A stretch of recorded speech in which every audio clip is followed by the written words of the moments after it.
হযরত আলী রাদিয়াল্লাহু তাআলা আনহু বাবা কেমন নামাজ পড়েছেন, আমরা কেমন নামাজ পড়ি। হযরত আলী বলতে আছেন, আমি প্রথমবার সাজদাতে যাই, দ্বিতীয়বার ততক্ষণ পর্যন্ত সাজদা করি না যতক্ষণ পর্যন্ত আমি আমার রব আল্লাহকে খুশি করি না। আব্বাজি ও ভাই জানেরা, আর আমরা কেমন নামাজ পড়ি? নামাজ পড়ি গুনহার পাল্লা ভারী করি, নামাজ পড়ি মদের ব্যবসা বন্ধ দিতে পারি না, নামাজ পড়ি সুদের ব্যবসা বন্ধ দিতে পারি না, নামাজ পড়ি বাবা কিন্তু আব্বারা আমার লটারির টিকিট কাটি, নামাজ পড়ি কিন্তু খারাপ নেশা ছাড়তে পারি না, নামাজ পড়ি গীবত পরচর্চা করতে আমরা ভালোবাসি। এইভাবে নামাজ পড়লে আল্লাহর দরবারে কবুল হবে না। হযরত আলী নামাজ পড়েছেন কেমন ভাবে, আর আমাদের নামাজ কেমন ভাবে বাবা? আমি তার জন্য বলবো, আমাদের নামাজ যদি কাজা হয়ে যায় আমাদের কোনো চিন্তা থাকে না। যদি কাজা হয়ে যায়, আসর চলে গেছে, মাগরিব চলে গেছে, কোনো অসুবিধা নাই, আগামী কালকে পড়া হবে। হযরত আলী রাদিয়াল্লাহু তাআলা আনহুর কোল মুবারাকায় দো জাহানের বাদশা, দো জাহানের নেতা যখন আরাম করতেছিলেন, এমতো অবস্থাতে আসরের সময় অতিবাহিত হতে আছে, এদিকে মাগরিবের সময় ঢুকবে।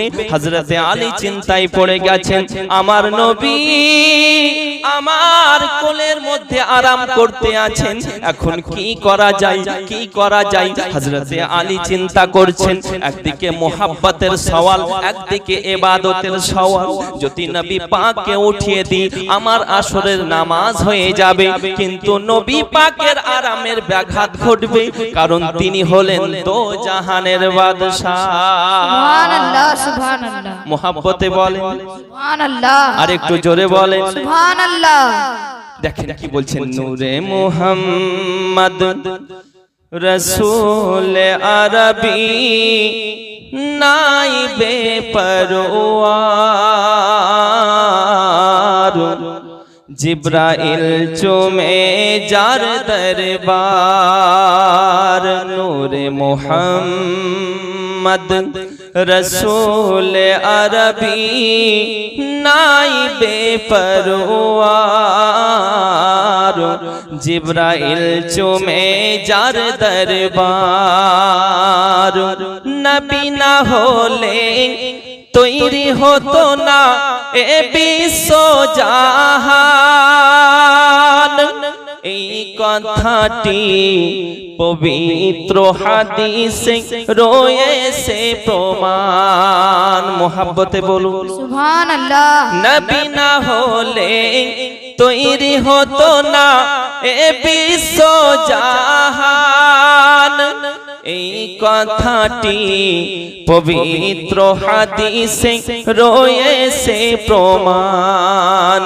খুদ খোদাই প্রকাশ না করতেন, খুদ খোদাই প্রকাশ না করতেন পরওয়ারদিগার, জিব্রাইল চুমে যার দরবার। নূরে মুহাম্মদ রসূল আরবি নাইবে পরওয়ার, জিব্রাইল চুমে যার দরবার। যার কদম জমিনে পড়িলে দুনিয়ার হয় মেরাজ, রসূল পাকের জুতো মোবারক আরশে আজিমের তাজ। মোহাব্বতে বলুন সুবহানাল্লাহ সুবহানাল্লাহ। বেশ আল্লাহর গতি কম গো, ইমামও লিখেছেন চাঙ্গা। আপনাদের গ্রামের যে ইমাম সুবহানাল্লাহ, আমাদের মতোই তো বয়স, খুব সুন্দর টানাটান। টিটিএস বলে না, টিটিএস এর ফুল ফর্ম হচ্ছে টানাটান সুন্নি। আব্বার আমার, উনি আমাদের মুর্শিদাবাদেই পড়াশোনা করেছেন, খুব ভালো লাগলো। আব্বার আমার মোহাব্বত একটা আলাদা। এক ভাই সুন্নি, এক সুন্নি আলিমকে দেখলে মোহাব্বত বুকটা ভরে যায়। আব্বার আমার, কারণ যে নবীর গুস্তাখি করলো, যে নবীর দুশমন, সে আমার দুশমন। এমন কিছু বক্তা বের হয়েছে, এখন বুঝতে পারলেন নবীর শান মানকে কিভাবে কমানো যায়।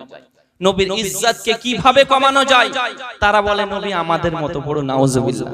আমি তো তাকে বলি যে শোনো, নবী যদি তোমার মতোই হলো, আমার নবী পাক তুমি যেদিন পৃথিবীতে আসো, আমি তাকে বলতে চাই তুমি যেদিন পৃথিবীতে আসো, তোমার মাকে জিজ্ঞাসা করবে তুমি 40 দিন নাপাক ছিলে, তোমার মাও 40 দিন নাপাক ছিল। তুমিও 40 দিন নাপাক ছিলে, তোমার মাও 40 দিন নাপাক ছিল।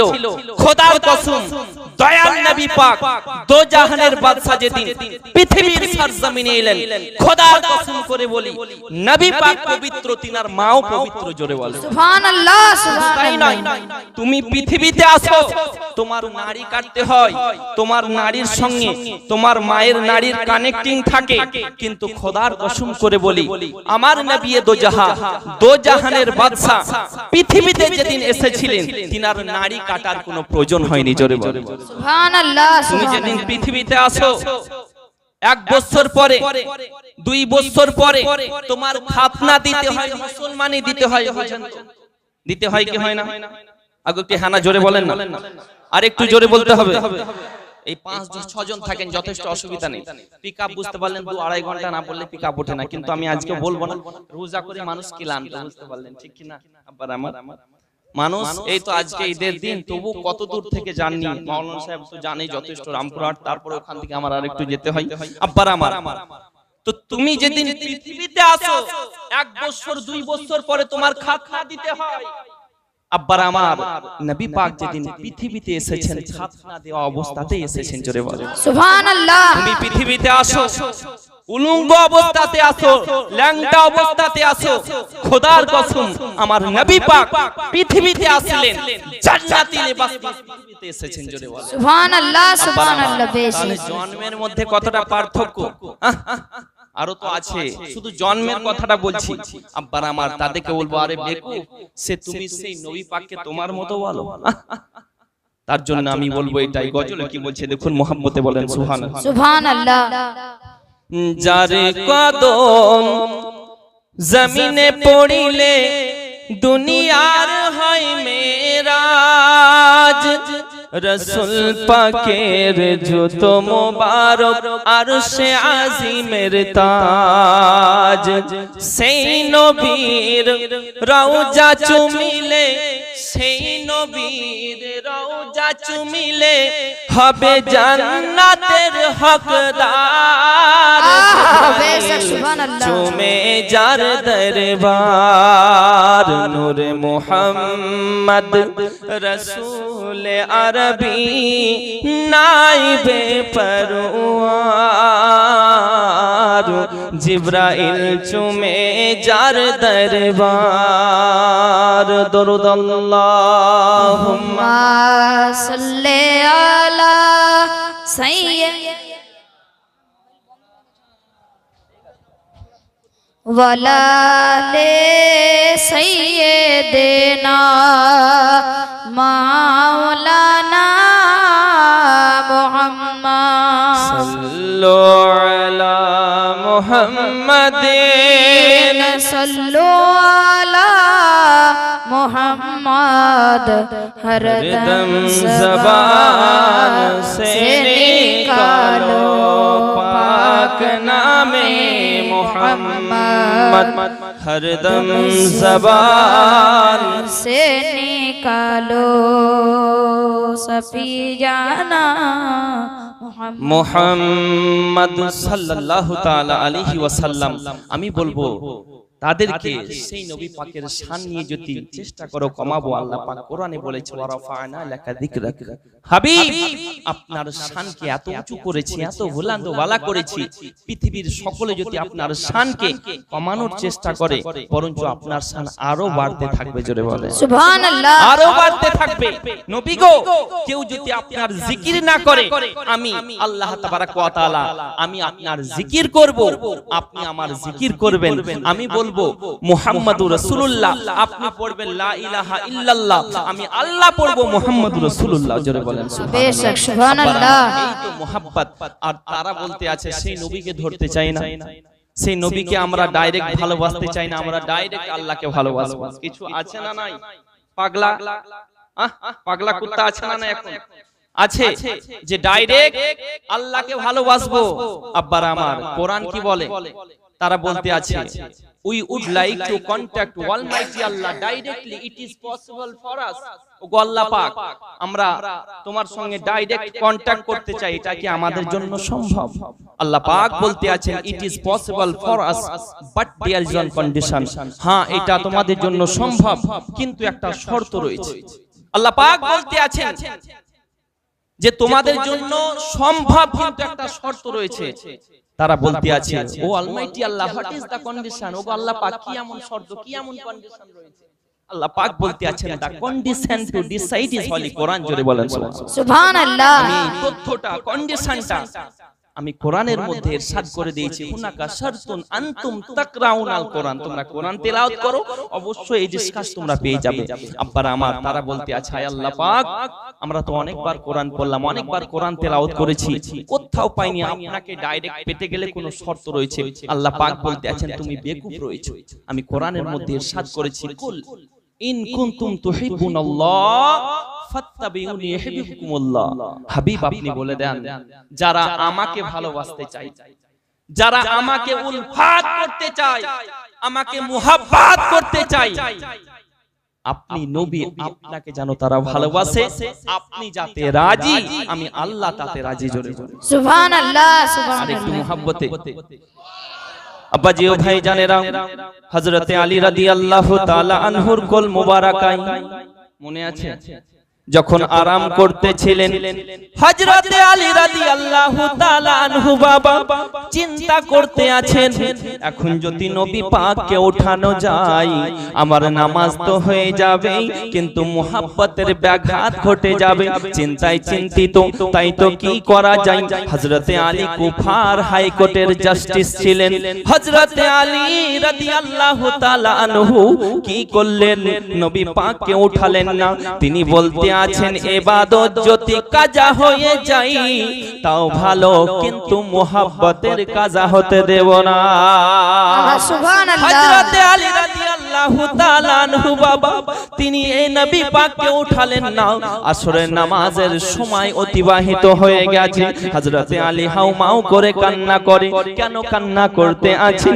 এর জন্য কান্না করেন। হযরতে আলী বলতে আছেন ওগো মাবুদ আল্লাহ পাক, আল্লাহ তাআলা, আমি যে দিন থেকে কলেমা পড়ি, ইসলাম ধর্ম কবুল করেছি, আমি আলী আমার জিন্দেগিতে কোনোদিন নামাজ কাজা হয় নাই, আমি আলী কোনোদিন নামাজ কাজা করিনি, কিন্তু আমি আলী চিন্তায় চিন্তিত, আজকে আমার প্রথম নামাজ কাজা হতে চলেছে, তার জন্য আমি আলী কান্না করি। হযরতে আলী কান্না করেন।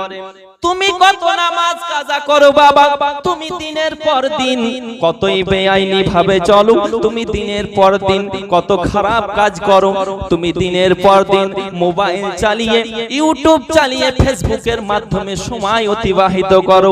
ওরে বন্ধু, হযরতে আলী রাদিয়াল্লাহু তাআলা আনহু এক ওয়াক্তের নামাজ কাজা হতে চলেছে, তার জন্য চোখের পানির ফোঁটা লাইন ধরে গেছে।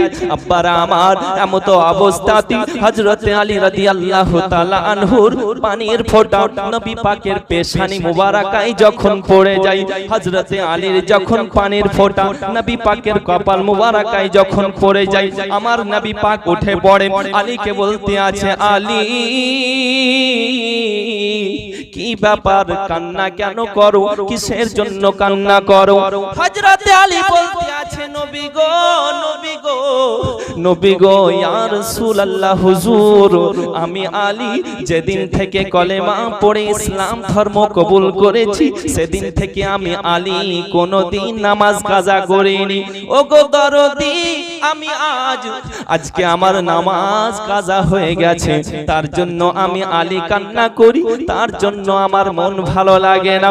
আমার নবী পাক বললেন ওগো আলী চিন্তা করো না, চিন্তা করো না, চিন্তার কোনো কারণ নাই, আমি নবী যেখানে আসি সেই জায়গায় সমস্যা হতে পারে না। ও আলী বলো বলো, তুমি একটিবার বলে দাও, তুমি কাজা নামাজ কাজায় পড়তে চাও না কাজা নামাজ আদায় করতে চাও? বলছেন কে? নবী পাক যে তুমি কাজা পড়তে চাও না আদায় করতে চাও, নবী পাকের শান কমাবি। আবু জাহেল চেষ্টা করেছিল পাথর নিয়ে, যে আব্দুল্লাহ ইবনে মুহাম্মদ বলে দাও হাতের মুঠোয় কি আছে, বলতে পারলে কলেমা পড়ে ইসলাম কবুল করব। নবী পাক বলেছিল, আবু জাহেল তোমার হাতের মুঠোয় যারা রয়েছে তারাই তাদের পরিচয় দিবে না, আমি নবী বলে দিব। জোরে বলেন সুবহানাল্লাহ।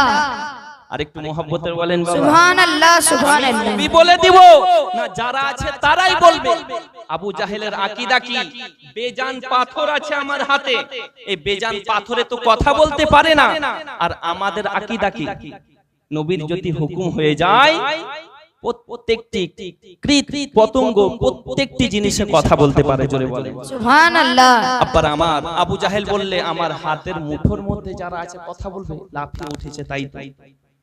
ওগো মুহাম্মদ, আমার হাতের মুঠোর মধ্যে যারা রয়েছে তারা যদি কথা বলতে পারে, নিজের পরিচয় দিয়ে দিতে পারে, আমি আব্দুল্লাহ ইবনে মুহাম্মদ, ওগো আমি আবু জাহেল তোমার হাতে কলেমা পড়ে কবুল ইসলাম ধর্ম কবুল করে নেব।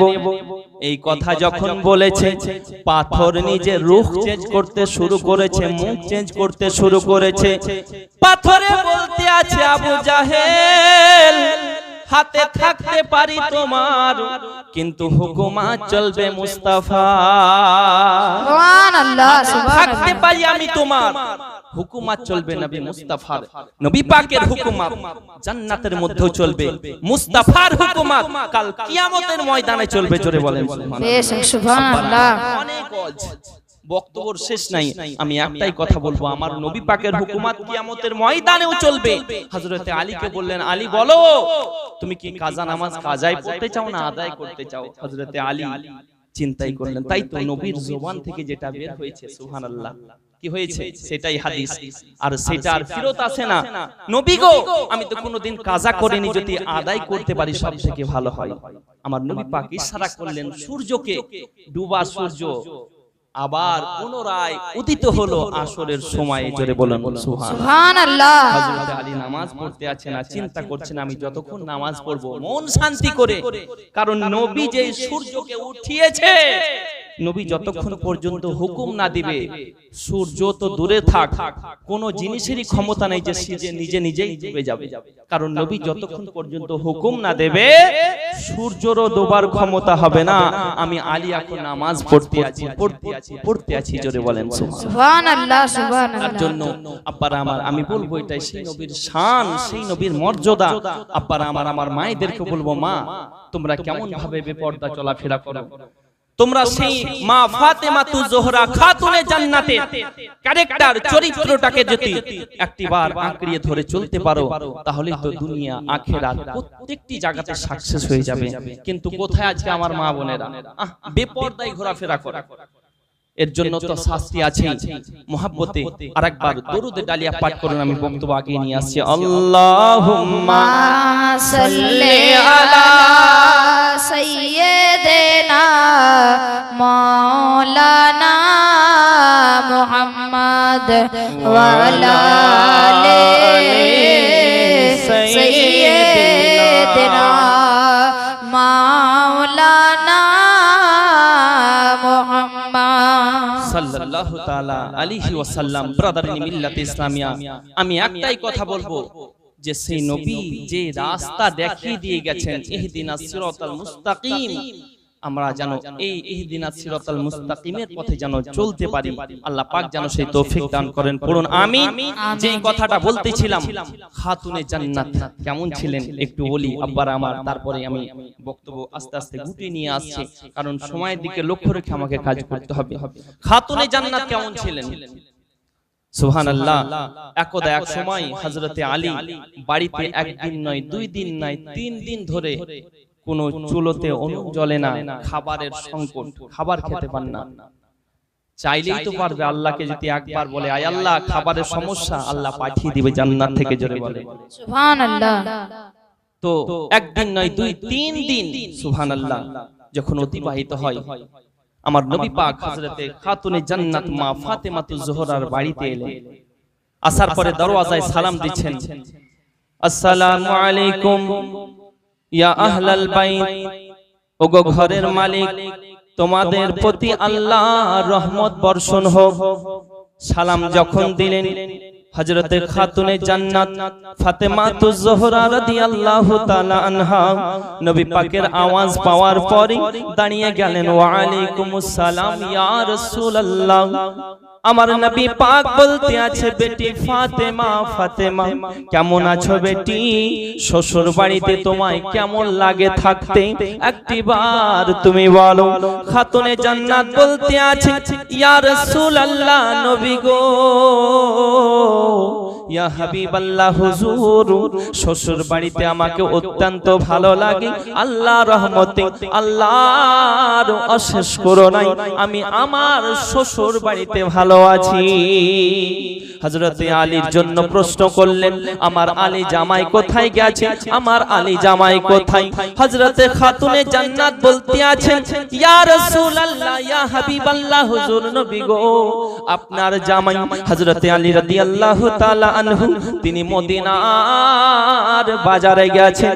কারণ একদিন নয়, দুই দিন নয়, 3 দিন ধরে কোনো দানা কোনো খাবার আমরা খেতে পাইনি, শুধু পানি পান করে দিনের পর দিন, রাতের পর রাত আমরা কাটিয়ে যাই। ওগো আমার আব্বা হুজুর, তার জন্য আপনার জামাই, আমার স্বামী জান, আমার মাথার তাজ হযরতে আলী কাজকর্ম খোঁজার জন্য মদিনার অলিতে গলিতে গেছে। আমার নবী পাক দোজাহানের বাদশা, দোজাহানের নেতা বলতে আছে, ফাতেমা, ফাতেমা, ফাতেমা, ওগো বেটি ফাতেমা, চিন্তা করো না বেটি, ধৈর্য ধরো, সবর করো। কারণ আল্লাহ পাক কোরআনের মধ্যে ঘোষণা করেছেন, ইন্নাল্লাহা মা'আস সাবিরিন, নিশ্চয়ই আমি আল্লাহ সবরকারীদের সাথে রয়েছি। তোমরা সহ্য করো বেটি, দেখবে তুমি জান্নাতি রমণীদের সর্দারিনী হবে তুমি। সুবহানাল্লাহ। এত কিছু হওয়ার পরে বলতে আছেন, ধৈর্য ধরো, সবর করো বেটি। আজকালকার মা বোনরা থাকবে শ্বশুর বাড়িতে, এক বেলা খাবার না দিলে তুল কালাম বইয়ে দেয়, কিয়ামত করে দেয় এখানে। আপনাদেরকে এই সব ঘটনা শুনতে ভালো লাগবে, কিন্তু ভট করে যদি বলি এই গোসলের কটা ফরজ উঠেন তো চট করে বলে, বলে হুজুর আবার কি বলতে আছে এসব, এসব কথা বলে নাকি? আপনি তো বেশ বক্তব্য দিচ্ছেন। নদিয়াতে গেছিলাম, বুঝতে পারলেন, শিমুর আলীর ওখানে, তো বললাম যে গোসলের ফরজ কয়টা বলেন, তো একজন চট করে উঠেছে, একজন বলছে হুজুর আমি বলবো। আলহামদুলিল্লাহ, ভালো জিনিস বলেন। তো বলছে হুজুর 3টে, তাহলে খুব সুন্দর, 3টেই গোসলের ফরজ না কয়টা? গোসলের ফরজ কয়টা? 3টে। তা বললাম বলেন তাহলে কি কি? তো বলছে হুজুর তেল, সাবান আর গামছা, এই 3টে হচ্ছে গোসলের ফরজ। আমি বললাম ওইভাবেই তুমি চালাও সারা জিন্দেগি, জিন্দেগিতেও তোমার নামাজ হবে না। আব্বারা আমার, মুসলমান কিন্তু কিভাবে গোসল করব, গোসলের ফরজ কয়টি, কিভাবে করব, এই নিয়মটা জানা নেই। ইমাম রেখে দিয়েছেন, কিভাবে নিয়মগুলো শিখবো। আব্বা মারা গেছে, মা চলে গেছে, কবরে 3 মুষ্টি মাটি দেব, এই মাটি দেওয়ার দোয়াটাও আমাদের অনেকে জানা নেই। হ্যাঁ গো, আবার ওকে জিজ্ঞাসা করেন আমির খানের কি কি গান আছে, ওরে বাবা, তখন কানে হাত দিয়ে মনে হবে মুয়াজ্জিন ফেল, তখন সুর করে শুরু করে দেয়। আব্বারা আমার, এগুলো কবে শিখবেন? আজকে শিখবেন না, তো এখন শেখার তো আপনাদের টাইম না, কবরে যাওয়ার পরে শিখবেন। তখন কবরে যাওয়ার পরে ফারেশতারা রেডি, যাকে কিভাবে দিতে হয় কেলানি আমার কাছে ধরে নিয়ে আসুন। সময় আছে আব্বারা আমার, এখনো সচেতন হন। হযরতে খাতুনে জান্নাত বলতে আছেন, আব্বা হুজুর 3 দিন ধরে খাবার না পাওয়ার কারণে প্রতিদিন যাই, খালি থলে নিয়ে কিন্তু ঘুরে আসে। আজকেও গেছে। আমার নবী পাক বললেন, বেটি আমার জামাই যখন আসবে, আমার সালামটা আমার জামাইকে দিয়ে দিবে। জোরে বলেন সুবহানাল্লাহ। আব্বাজি ও ভাইজানেরা, আমার নবী পাক দোজাহানের বাদশা, দোজাহানের নেতা, যখন এই কথা বললেন খাতুনে জান্নাতকে, মা ফাতেমাতুজ জোহরাকে, হযরতে ফাতেমাতুজ জোহরা রাদিয়াল্লাহু তাআলা আনহাকে বলতে আছেন, বেটি আমি তোমার বাড়িতে আর প্রবেশ করব না, আমি চলে যাচ্ছি, এখন চলে যাই, তুমি আমার জামাই এলে আমার সালামটা তাকে দিয়ে দেবে। কিছুক্ষণ পরে হযরতে আলী রাদিয়াল্লাহু তাআলা আনহু খালি থলিটাকে নিয়ে আবার বাড়ির দিকে আসতে আছেন। ফাতেমাতুজ জোহরা তিনি বুদ্ধিমতী মহিলা ছিলেন, বাবা খুব জ্ঞানী মহিলা ছিলেন। হযরতে আলীকে দেখার পরে, দূর থেকে দেখার পরে দরওয়াজা খুলে আর সালাম দিতে আছেন, মিচকি হাসতে আছেন, জোরে বলেন সুবহানাল্লাহ। হযরতে খাতুনে জান্নাত রাদিয়াল্লাহু তাআলা আনহা যখন মিচকি হাসি দিয়েছেন, হযরতে আলী বলতে আছেন, ওগো ফাতেমা, এর জন্য তুমি জান্নাতি রমণীদের সরদারিনী হবে। ওগো এত মনে দুঃখ, এত মনে কষ্ট, 3 দিন ধরে খাবার না পাওয়ার কারণে তবুও তোমার মুখে হাসি ফোটে। আমি তোমার স্বামী, আমি তোমার প্রাণের স্বামী হয়ে, তুমি আমার বিবি হয়ে আমি নিজেকে ধন্য মনে করি। আব্বারা আমার এত মোহাব্বত ছিলেন। কিছু আবার যখন ঘরের মধ্যে আসলেন, খাতুনে জান্নাত বললেন, ওগো স্বামী জান, আমি ছিলাম বাড়িতে, আপনি ঘোরাঘুরি করেছেন বহু জায়গাতে, মদিনার অলিতে গলিতে। ও স্বামী জান, আপনি আমার দয়া করে একটি কথা ফেলে দিবেন না, একটি কথা শুনুন গো স্বামী। হযরতে খাতুনে জান্নাত যখন বললেন, হযরতে আলী বলতে আছে, ও বিবি, ও আমার অর্ধাঙ্গিনী, বলো বলো কি বলতে চাও, কি বলতে চাও। হযরতে খাতুনে জান্নাত ঘরের ভিতরে প্রবেশ করলেন। ঘরের ভিতরে যাওয়ার পরে কি করলেন বাবা, একটি চাদর নিয়ে আসার পরে হযরতে আলীর হাতে উঠিয়ে দিলেন। ওগো স্বামী জান, এই চাদরটি মদিনার বাজারে নিয়ে যান এবং এই চাদরটি মদিনার বাজারে বিক্রি করে বিনিময়ে যা টাকা হবে আপনি খাবার কিনে নিয়ে আসুন, আপনি এবং আমি দুইজনে খাওয়া দাওয়া করব। হযরতে আলী রাদিয়াল্লাহু তাআলা আনহু বাবা এই কথা শোনার পরে খাতুনে জান্নাতকে বলতে আছে, ওগো বিবি শুনে নাও, তুমি ভালো করে শোনো, এই চাদরটা হলো রহমতময় চাদর, এই চাদরটা হলো বরকতময় চাদর। এই চাদরের সম্মান সবাই দিতে পারবে না, এই চাদরকে সম্মান সবাই করতে পারবে না। ওগো ফাতেমা, ফাতেমা, এই চাদর আমি বিক্রি করতে পারবো না। হযরতে খাতুনে জান্নাত বলতে আছে, ওগো স্বামী, এই চাদরের চাইতে আপনি আমার কাছে 1000 গুণে দামি। ওগো আমার স্বামী, আমার এই কথাটা ফেলে দেবেন না। ওগো স্বামী জান, এই চাদরটি নিয়ে যান। বারবার যখন অনুনয় বিনয় করে বলে, হযরতে আলী চাদরটাকে নিয়ে মদিনার বাজারে গেছেন বাবা। ওই চাদরটা ক্রয় করে নিয়েছে এক ইহুদি, ওই চাদরটা কিনে নিয়েছে এক ইহুদি, বিনিময়ে যেই টাকা দিয়েছে হযরতে আলী খাবার নিয়ে আসার পরে, বাড়িতে রুটি তৈরি করার পরে, দুইজন স্বামী স্ত্রীতে খাওয়ার পরে বিছানার মধ্যে গেছেন। কিছুক্ষণ পরে ওঠার পরে তাহাজ্জুদের নামাজ আদায় করেছে। আব্বাজি ও ভাইজানেরা, এদিকে যে ইহুদি চাদরটা কিনে নিয়ে গেছিল বাড়িতে, ইহুদির বিবি গভীর রাত্রে উঠেছে।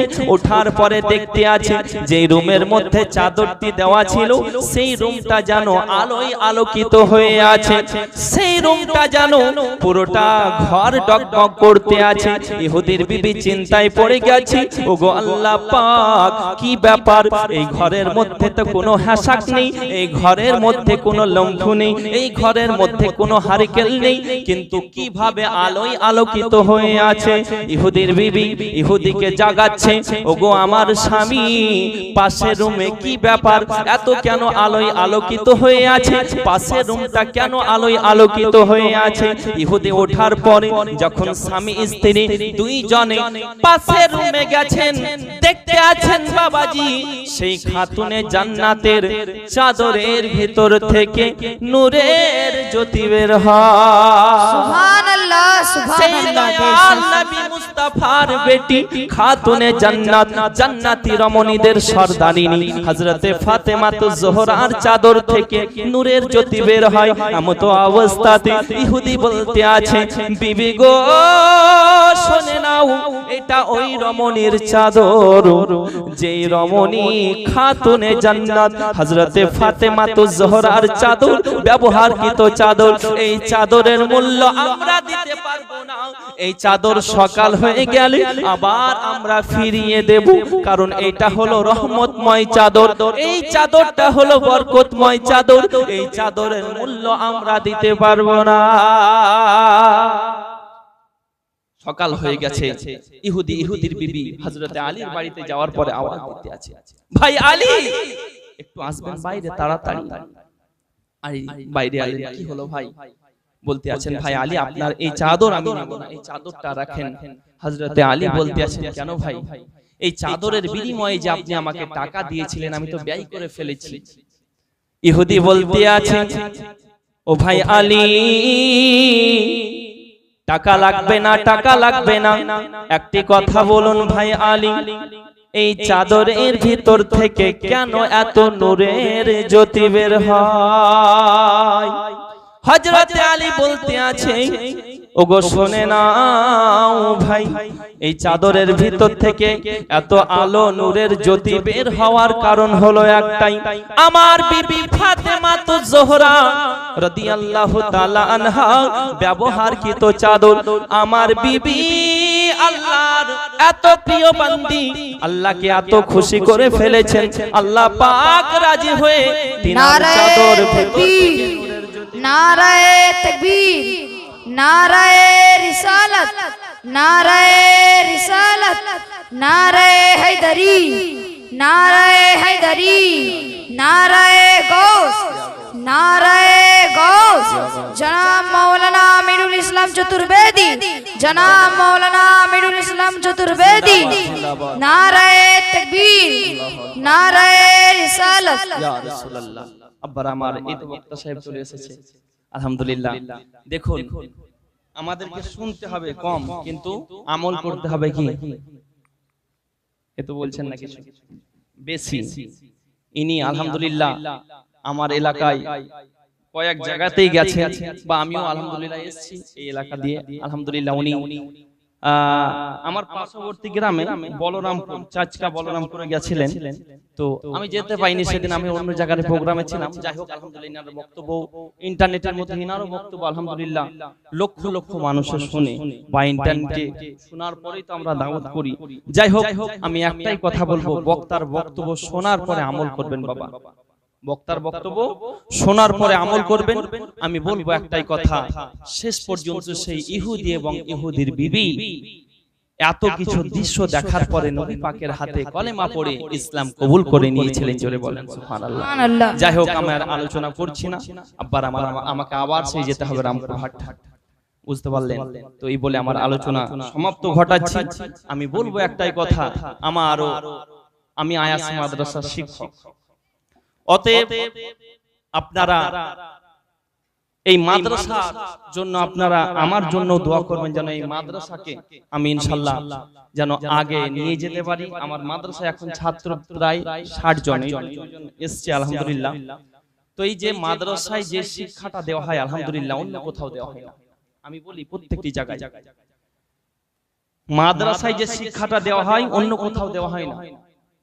আর একটা আলিমের জন্য মিসকাত শরীফের হাদিসে বলে, ইন্না আহালাস সামাওয়াতি ওয়াল আরদা হাত্তা নামলাকা ফি যুহুরি ওয়া হুতা ফিল মা, বলুন সুবহানাল্লাহ। সুবহানাল্লাহ। একটা হাক্কানি আলিমের জন্য জমিন আসমানের ফেরেশতা, গর্তেতে থাকা পিঁপড়ে এবং পানিতে থাকা মাছেরা দোয়ায়ে খায়ের করে, জোরে বলে সুবহানাল্লাহ। অতএব একটা আলিম সুবহানাল্লাহ যে প্রশ্নের উত্তর দিবে, আমি তো মনে করি ডক্টর, মাস্টার, কেএম কলেজের প্রফেসর উত্তর দিতে পারবে না। কারণ সাপোজ একটা ডক্টরকে আপনি প্রশ্ন করবেন, আমি বিভিন্ন জায়গায় বলি, এক গ্লাস পানি নিয়ে যে ডক্টর মশাই এই পানিটা পাক না না পাক বলুন তো, ডক্টর মশাই বলবে পানির মধ্যে হাইড্রোজেনের ব্যাপারে জিজ্ঞাসা করো, অক্সিজেনের ব্যাপারে জিজ্ঞাসা করো, আমি বলে দেব, কিন্তু পানিটা পাক না না পাক অসম্ভব আমার দ্বারাই বলে। মাস্টারের কাছে গেলেন, মাস্টার মশাই এই পানিটা পাক না না পাক, পানিতে ওযু হবে কি হবে না, গোসল হবে কি হবে না, চিন্তায় পড়ে গেছে মাস্টার মশাই। তাই তো নিউটনের শত্রু বললে আমি বলে দিতে পারবো, কিন্তু এই পানিটা পাক না না পাক খুব মুশকিল। আপনি হতাশ হয়ে ইমাম সাহেবের কাছে চুপচাপ বসে আছেন, মন খারাপ করে। ইমাম সাহেব বলতে আছে, কি ব্যাপার ভাই আব্দুল গাফফার ভাই, কি হয়েছে আপনার? বলতে আছে, হুজুর এই পানিটা নিয়ে বিভিন্ন জায়গায় ঘুরলাম, কোথাও এই অ্যানসার পেলাম না যে পানিটা পাক না না পাক। ইমাম সাহেব বলতে আছেন, খোদার কসম করে বলি, সর্বপ্রথম যদি আপনি আমার দরবারে চলে আসতেন, অন্য কোনো দরবারে যাওয়ার প্রয়োজন হতো না। কারণ হলো একটাই, পানির মধ্যে তিনটি বৈশিষ্ট্য থাকে। কয়টি? তিনটি। এই তিনটির মধ্যে যদি দুটি পরিবর্তন হয়ে যায় তাহলে পানিটা না পাক। কি কি তিনটি বৈশিষ্ট্য? প্রথম নাম্বার হলো পানির রং, দ্বিতীয় নাম্বার হলো পানির স্বাদ, তৃতীয় নাম্বার হলো পানির গন্ধ, বু যেটাকে বলে। মশলার কিতাব আব্বার আমার, যেটা আমাদের বাচ্চা প্রাথমিক শিক্ষাতে দেওয়া হয়। তাহলে তিনটে বৈশিষ্ট্য, রং, স্বাদ এবং বু, গন্ধ। এই তিনটির মধ্যে পানির রং ভালো আছে, স্বাদ ভালো আছে, শুধু গন্ধটা কেমন। একটা যদি তার মধ্যে পরিবর্তন হয়, দুটি বৈশিষ্ট্য থাকে, তাহলে সেই পানিটা পাক, অর্থাৎ পানিতে গোসল হবে, ওযু হবে, জোরে বলে। আর যদি দুটি না থাকে, পানির রঙও ভালো নয়, স্বাদও ভালো নয়, শুধু বুটা ভালো, গন্ধটা, তাহলে এই পানিতে ওযু হবে না, গোসল হবে না। আব্বার আমার, তাহলে দেখেন কেএম কলেজের প্রফেসর, ডাক্তার, মাস্টার যেখানে ফেলোয়ার, একটা মাদ্রাসা তলবা সেটা চুটকিতে উত্তর দিয়ে দিবে, জোরে বলেন সুবহানাল্লাহ। সুবহানাল্লাহ। যাই হোক, আমি আর আলোচনা করছি না, আমি একটা গজল পড়বো, বুঝতে পারলেন? তারপর ইনশাআল্লাহ আমি দোয়া করে হুজুরকে দিয়ে দেব। ইনশাআল্লাহ আপনারা হুজুরের মুখ থেকে মূল্যবান বক্তব্য আপনারা শ্রবণ করবেন। আর আমার মাদ্রাসার জন্য একটা কথা বলি, আমি বিভিন্ন জায়গায় যাই, আলহামদুলিল্লাহ আমার মাদ্রাসায় এখন অনেকটা উন্নত। আলহামদুলিল্লাহ, একটা প্রথমে কম্পিউটার নিয়েছিলাম, এখন আরেকটা নিয়েছি, দুইটি, আরেকটা কম্পিউটার প্রয়োজন। তারপরে ছেলেদের পানির ফিল্টারের জন্য ফিল্টার মেশিনে নেওয়া হয়েছে, যাবতীয়, বুঝতে পারেন। আলহামদুলিল্লাহ আমাদের মাদ্রাসার আরবিকের সাথে সাথে বাংলাতে, আলহামদুলিল্লাহ বাংলা মিডিয়াম যেটা জেনারেল শিক্ষা, কেউ মাধ্যমিক দিচ্ছে, কেউ আলহামদুলিল্লাহ 12 এ পড়ছে, কেউ 5-6 যেভাবে সরকারি স্কুলের সঙ্গে, তারপরে প্রাইভেট, সব দিকটা আমি বজায় রাখি যে না, ছেলেদের জানো এই সাথে সাথে দুই দিকটাই ক্লিয়ার হয়। এই যে আপনাদের এই বাঁকুড়া ছেলে, এই যে ছেলে আমার পাশে আছে, আলহামদুলিল্লাহ ইনিও কয়েকদিন পরে আমার ওখানে অ্যাডমিশন, এই যে ওনার আব্বাও এসেছে, আলহামদুলিল্লাহ কত সুন্দর গজল বললে আপনাদের সামনে। কিন্তু মাদ্রাসা এখনো ভর্তি হয়নি, পড়েন, যাবেন। তো এইরকম বুঝতে পারলেন অনেক ছেলে আছে। কে মায়ের দিলেতে ব্যথা কখনো দিও না, কখনো দিও না, মায়ের দিলেতে ব্যথা কখনো দিও না, কখনো দিও না। ও গো মায়ের মতো এত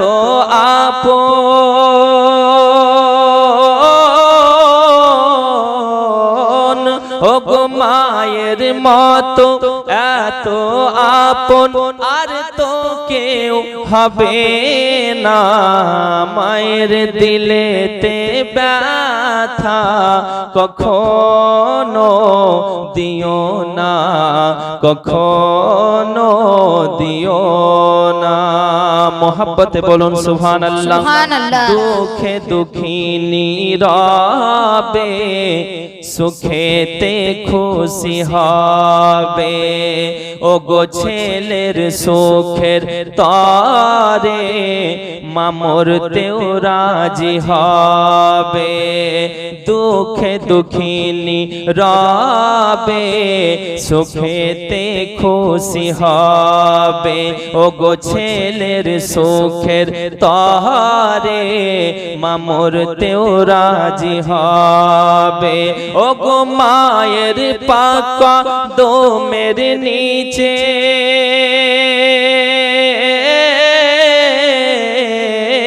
ও গো মায়ের পাকা দমে পাওয়া যায় জান্নাতের ঠিকানা। মায়ের দিলেতে ব্যথা কখনো দিও না, কখনো দিও না। ও গো মা জননীর দোয়া যারে লেগে যাবে, যত চাওয়া পাওয়া আল্লাহ মিলিয়ে দেবে। ও গো মায়ের দোয়াই, ও গো মায়ের দোয়াই যাই গো পাওয়া কাবা আর মদিনা। মায়ের দিলেতে ব্যথা কখনো দিও না, কখনো দিও না। শেষ ছন্দ মোহাব্বতে বলেন সুবহানাল্লাহ। শেষ ছন্দ কবি কি বলছেন দেখুন। শোনো গো আজকের সকলে মায়ের দুধের এক ফোঁটা ঋণ। শোনো গো আজকের সকলে মায়ের দুধের এক ফোঁটা ঋণ। ও গো জীবন দিয়ে জীবন দিয়ে দিলেও পারে, জীবন দিয়ে দিলেও পারে, তবু শোধ হবে না। মায়ের দিলেতে ব্যথা কখনো দিও না, কখনো দিও না। ও গো মায়ের মতো এত আপন আর তো কেউ হবে না। মায়ের দিলেতে ব্যথা কখনো দিও না, কখনো দিও না। সকল হাত উঠান আল্লাহুম্মা আমিন। আল্লাহু রাব্বু মুহাম্মাদিন সাল্লাল্লাহু আলাইহি ওয়া সাল্লামা ওয়া আলা যাবিহি ওয়া আলিহি আবাদাদ দুহুরি ওয়া কারামা নাহনু ইবাদু মুহাম্মাদিন সাল্লাল্লাহু আলাইহি ওয়া সাল্লাম। রব্বুল আলামিন, আয় আল্লাহ আজকের মাহফিলে যে যা দান করেছে আয় আল্লাহ তোমার হাবিবের ঘরের জন্য সকলের দানকে কবুল করো। আয় আল্লাহ যে যার উদ্দেশ্য নিয়ে দান করেছে সকলের দানকে কবুল করে তাদের রোজি রোজগারে বরকত দাও। আজকের আমাদের সকলের হাজরিকে কবুল করে নাও। আমাদের সমস্ত জাহিরি বাতিনি প্রকাশ্য অপ্রকাশ্য ছোট বড় সাগীরা কাবিরা तमाम গুনাহগুলোকে maaf করে দাও রব্বুল আলামিন। বিশেষ করে আমাদের পিতামাতা আত্মীয় স্বজন পূর্বপুরুষ অন্ধকার কবরে যিনারা শায়িত तमाम কবরবাসীর আযাবকে maaf করে দাও। या इलाही रहम फरमा करम फरमा मुस्तफा के वास्ते, या रसूल अल्लाह करम कीजिए खुदा के वास्ते।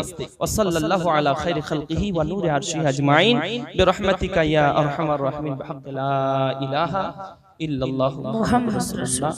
अस्सलामु अलैकुम व रहमतुल्लाह।